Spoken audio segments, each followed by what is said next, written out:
totally relaxed. And if you can not lean against the wall, that would be very helpful, especially when you're young. I mean, it's good if you put some effort into having a straight body, because we can't sit like this. Why? Because our muscles are not strong, because we're constantly leaning against something. But it has an effect on the mind if you can sit straight up without needing to lean on something. So try it out, and then if it gets too difficult and too tired, then you lean, and then you come back up forward. Okay, so the first thing that we always do is to connect to the body and to see how you are sitting. Good to close your eyes and really feel the body sitting on the floor or on the cushion or on the chair.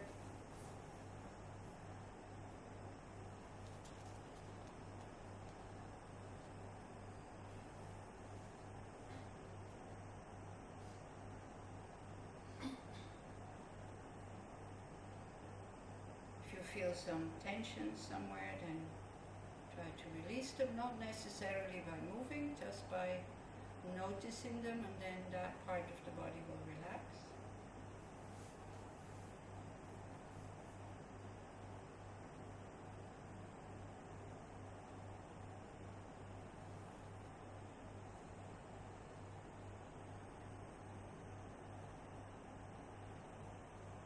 And then for a short while you put your awareness on your breath, or if you have another object of meditation that you're used to, just let the mind rest there or settle there.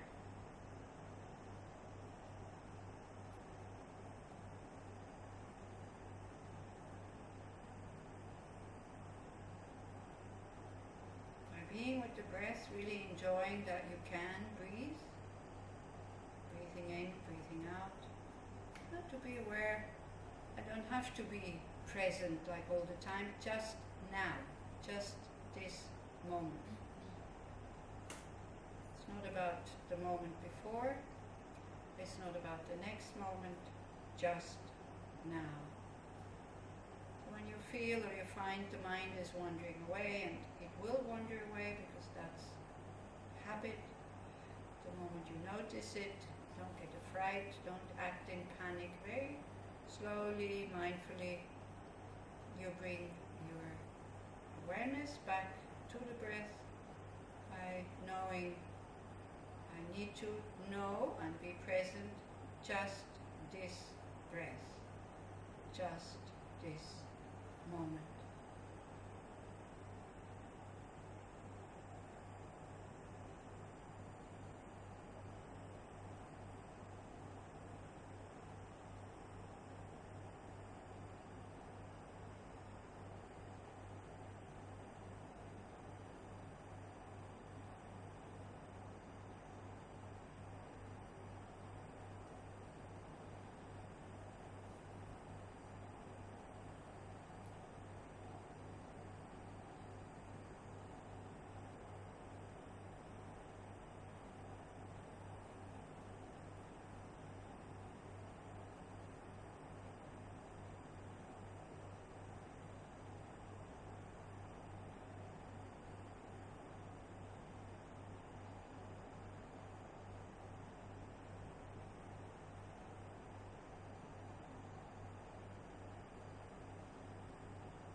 what's the state of your mind? Just looking, not manipulating anything. Is the mind happy, unhappy, or neutral? And just experience that state of mind directly.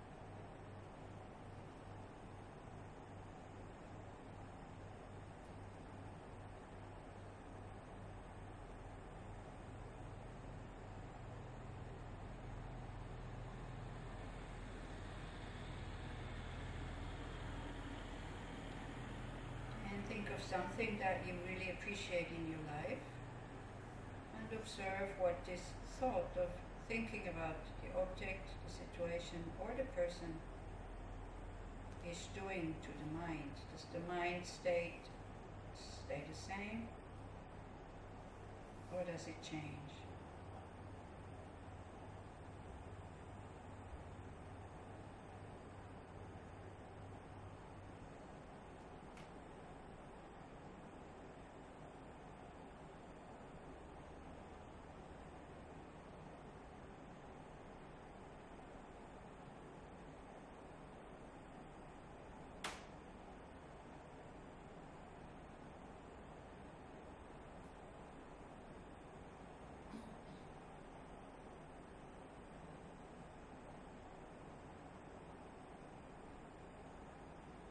Then you might be able to see that by having these thoughts, by thinking about something that you appreciate,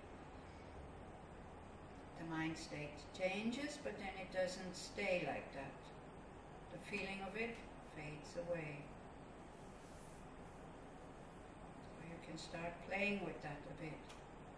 When the feeling fades and the mind gets distracted into other things, bring back that thing that you can appreciate, and again look what effect the thought has on your mind.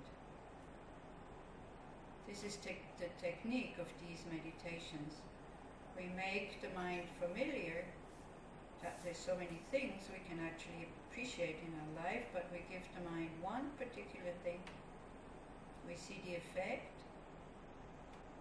When the effect fades away, we apply the thought again, and then slowly, we don't need the thought anymore for the mind to stay in that state.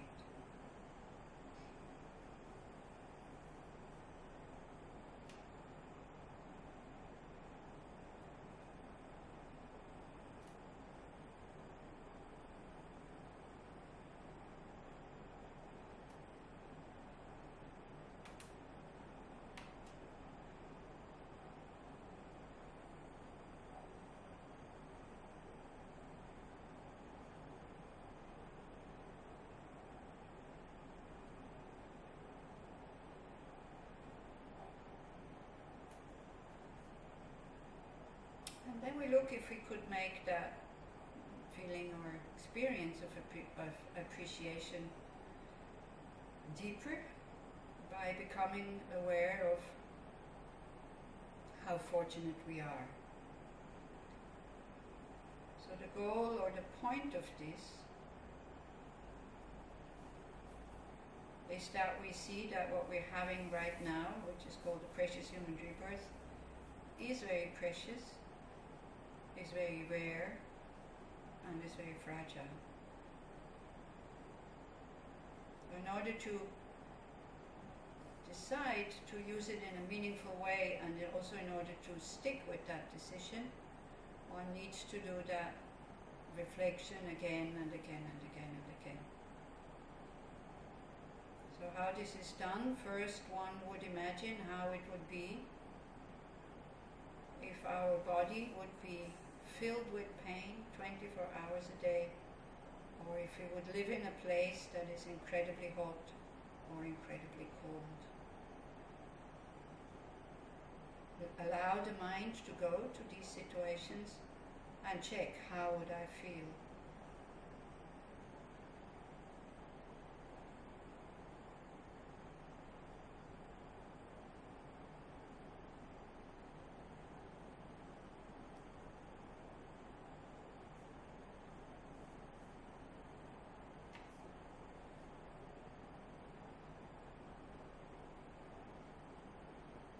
And one just very simply looks at the present situation and becomes aware, well, this is not the case at the moment, and you just appreciate.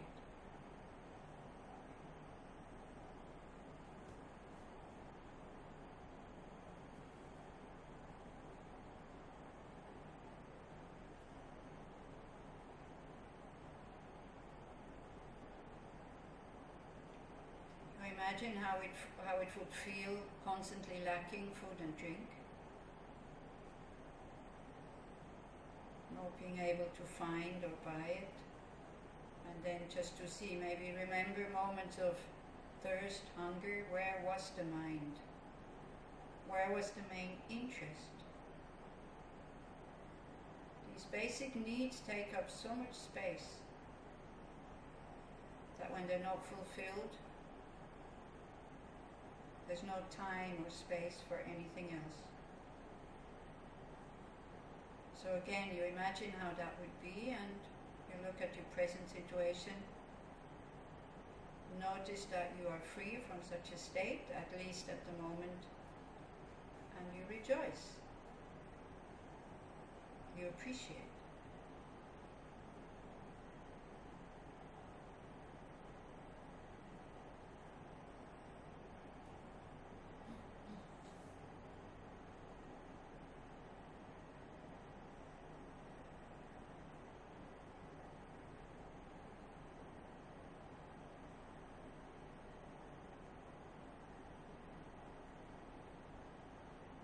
Then we imagine what it would be to be an animal, the mind of an animal.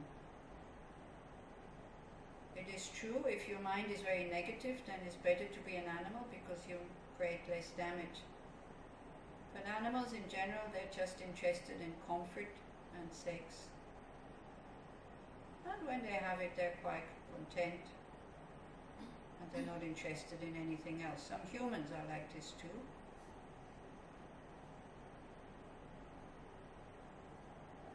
Then you check your own mind. Where is your main interest? In learning how to transform the mind, or in being comfortable and having pleasure? When you see that this is not the case, you rejoice.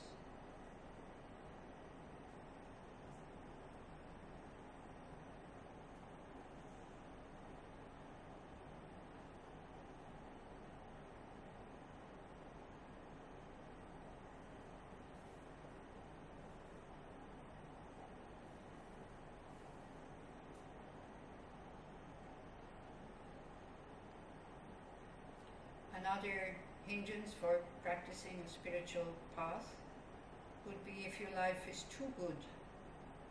Everything goes the way you want it to go. Everybody does what you want them to do. Your body is healthy, your mind is fairly happy. Then also, why would you sit? Why would you meditate? Why would you leave your comfortable home to come to Yechiam?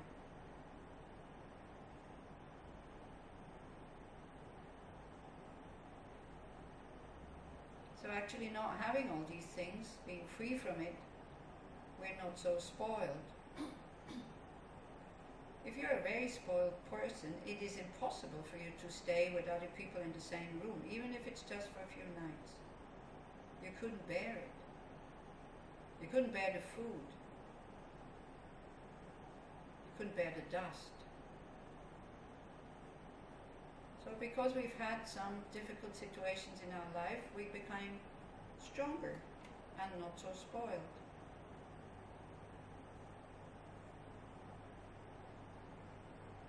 So actually not having a life that is too good is a good thing and we appreciate.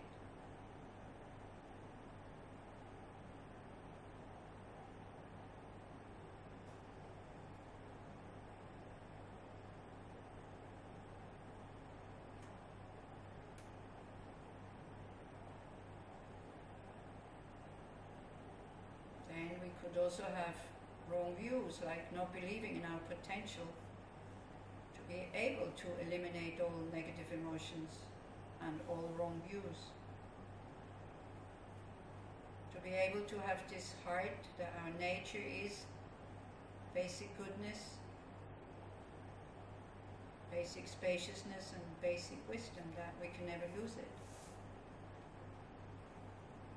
If you have no faith and trust in that, you're never going to look for it.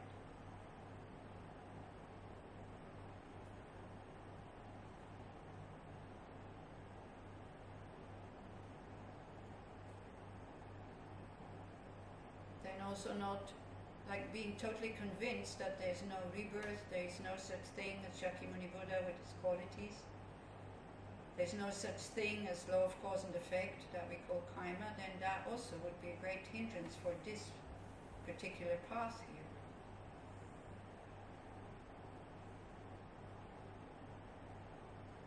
So if you have these doubts and these views that there's nothing to be developed, then you have to check up, then why am I here?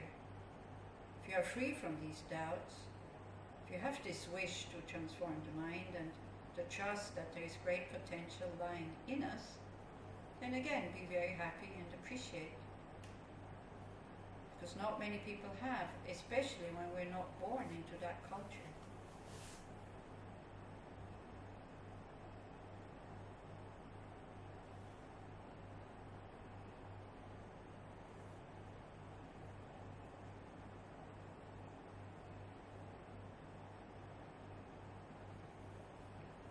Also need to be free from not finding any instructions or teachings how to transform the mind. And we need to be free from a place where it is dangerous or not allowed to practice these things. So again, maybe Israel might not be the best of all places, but still you have still freedom of speech. We can hold these seminars and workshops.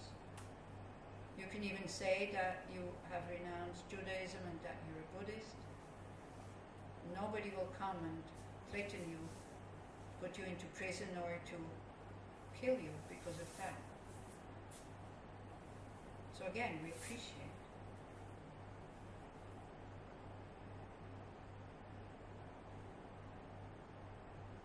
The mental capacities, I think also all of us who are here, we all have them. We don't know for how long, but at the moment we have them. So that's great.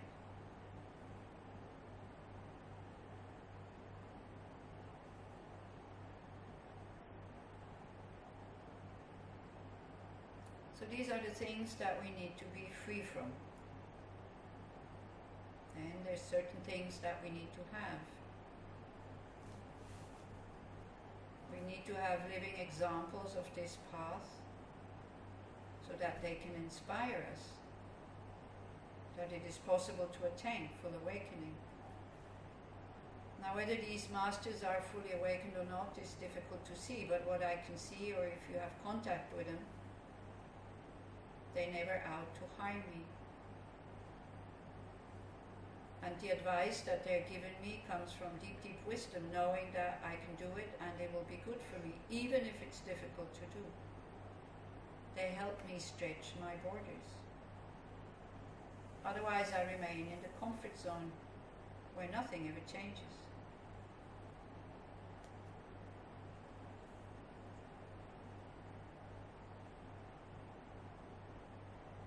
The masters are not always present, so we need to have books.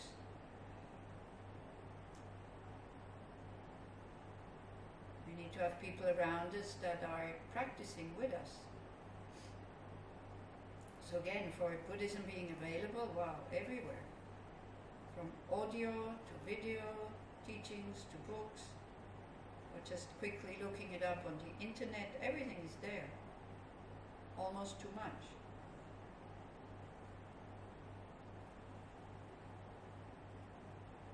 You see, if you would have had an interest in Tibetan Buddhism 70 years ago, you would have had to learn Tibetan first, because there was nothing available, translated. Or almost nothing, and it wasn't very accurate. So we appreciate.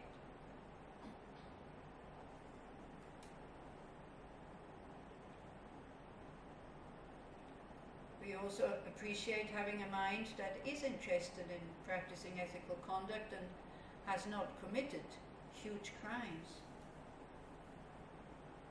so that we're filled with guilt all the time and we have to suppress these events.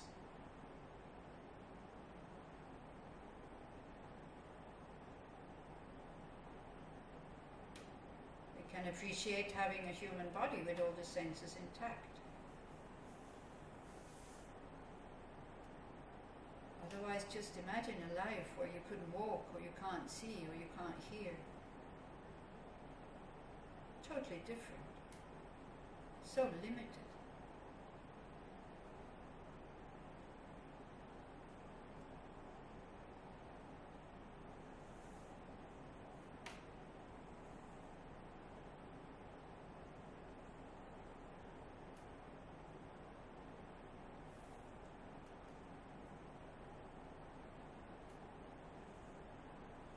And then a very important factor is, do you have faith and trust? The trust in the Buddhist teachings only comes when you start to study it, when you try to put it into practice. And the trust in your own potential comes, again, same thing. You start to practice these instructions. And from time to time we just sit and connect to this very deep yearning that we have to be good, to be knowing, not to impress others, but in order to be able to drop this feeling of insecurity that is constantly with us.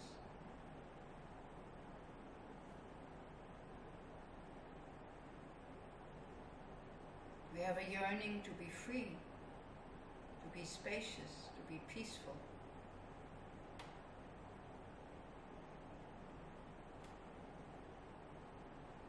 So do we trust that this yearning is not just some kind of fantasy, but it comes from very, very deep from our nature that is calling us, saying, hey, you could be in a much better state.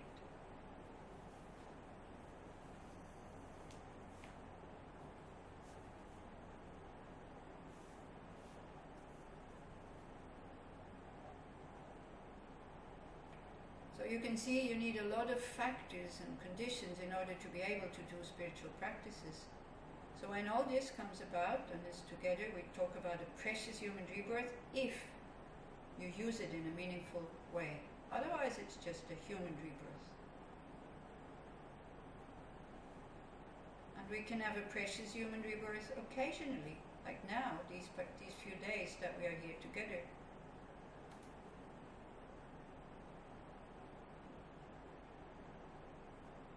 Or we could have it for quite a number of years in our life, and then again something changes and it gets lost. Even though we're still in this body, we lose interest. We don't have contact to others. We stop practicing. Happens very, very often.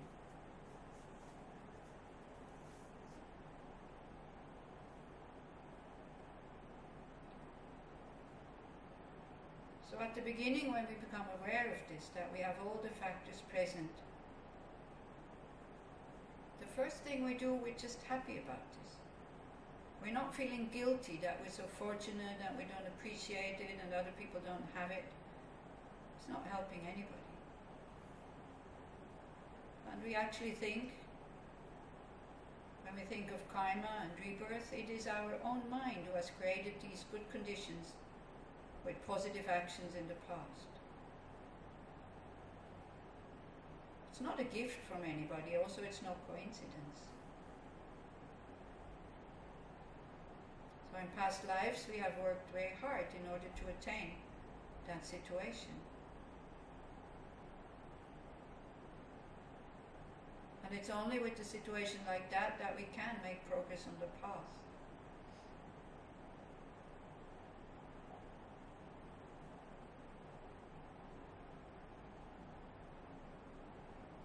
The causes for it are difficult because it's keeping pure ethical behavior, conduct, not harming anybody.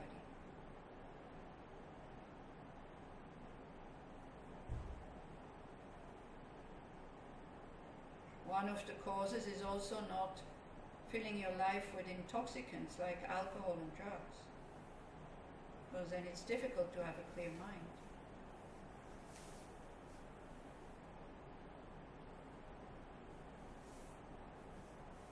Another condition is an honest livelihood.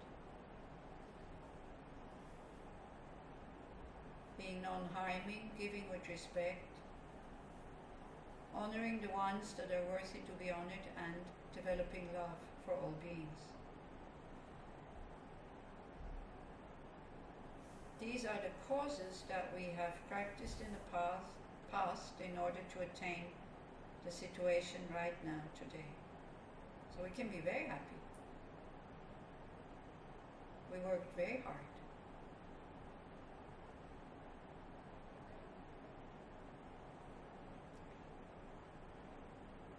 So since this situation is yours, we understand it's difficult to get. It's very precious because we can make progress on the path.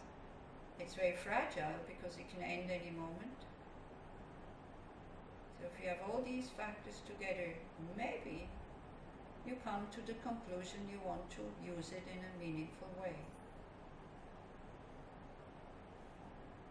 Again, this is entirely your decision.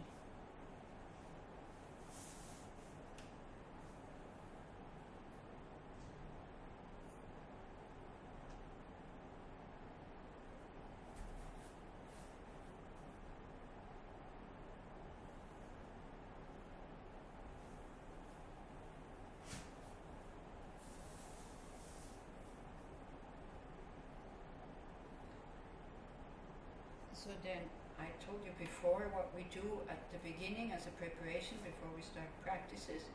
There's also a way to end the practices. It's by dedicating. One redirects the mind to what one is actually out to do.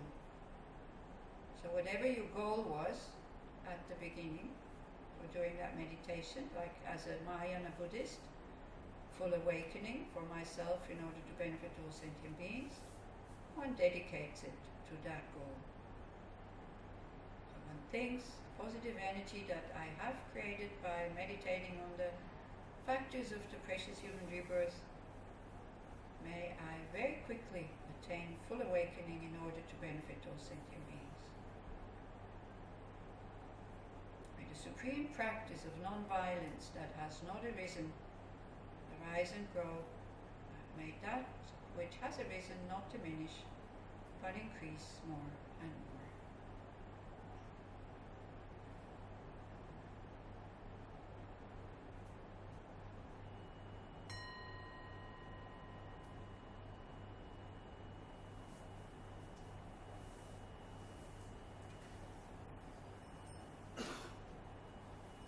Okay, so if you have any questions about this, then you can write them on a piece of paper, or we can ask in the afternoon.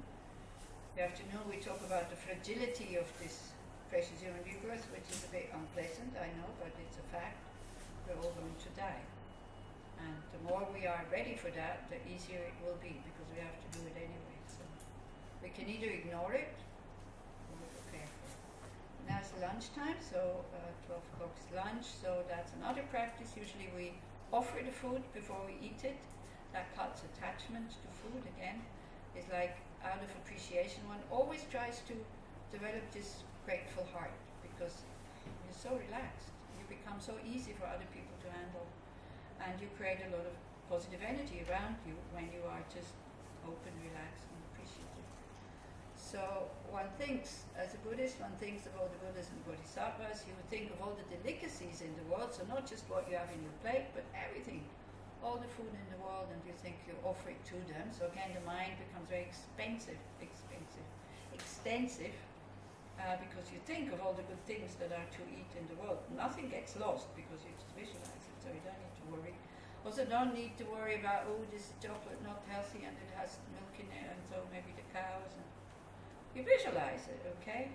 So, and you offer it, and they receive it, and we offer it because we went through these lower states. So if you're in a hell realm, there's nothing you can offer. As a hungry ghost, there's nothing you can offer. As a poor person, as an animal, there's nothing you can offer. You just, I want, me. So we learn to give. So you think, because they cannot offer anything, you do it on behalf of all the beings. You know, like, do you see what in their name, as if they are doing it. Because we also know whatever we visualize, whatever we're going to eat now, is not mine. But we look at it as mine. It's not your food. You didn't do anything to get it or to make it. So we think we offer it on behalf of all these beings, all the hell beings, all the hungry ghosts, all the animals, all the humans, the suras, and the bardo beings. These are beings in the intermediate state between, like they died, but they haven't got new rebirth yet. They're called the bardo beings. And the dedication goes towards short-term goal, that everybody sees food as nourishment, like medicine. So medicine is very precious. Medicine is more precious than all these delicious food, actually. So if we can see the food as medicine, we eat as much as we need and not too much, and we eat what is good for us. Doesn't matter so much whether it's tasty or not. We're still very happy because we have understood the function of food to nourish the body. We've gone totally overboard as human beings. Totally overboard. And look at what we're doing. We're destroying the environment totally. Yeah. Totally. And why isn't it working? Why is there more and more and more? Because that's not the cause for happiness. The cause for happiness is generosity, patience, ethical conduct, all these kind of things. Then we think if I eat enough, I'll still be happy. Well, it's not working. This is why there's these excesses. I mean, look at the supermarkets. It's like good reason to get confused when you go, especially when you come from India.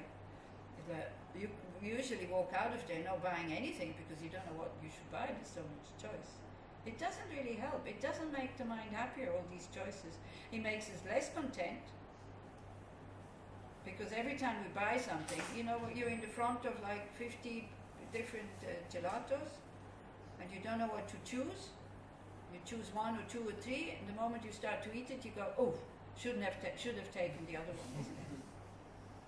And you spend so much time making that choice. And at the end, the lotto finished, where is the happiness? Nowhere. Yeah? And so much money goes into these things. Okay, as a bodhisattva, you would say, yeah, but people earn money with it. That's true. So, and you're paying for it. So one visualizes all these delicacies, from the most delicious, healthy, vegan ice cream to whatever else creates pleasure in your mind. You offer it to all the Buddhas and the Bodhisattvas on behalf of all these beings, and you think you do it as short-term goal so that people will understand. Animals have understood it, not the domestic animals, but the animals in the wild. None of them is overweight. They eat as much as they need to, and then that's it. They leave the rest for the others.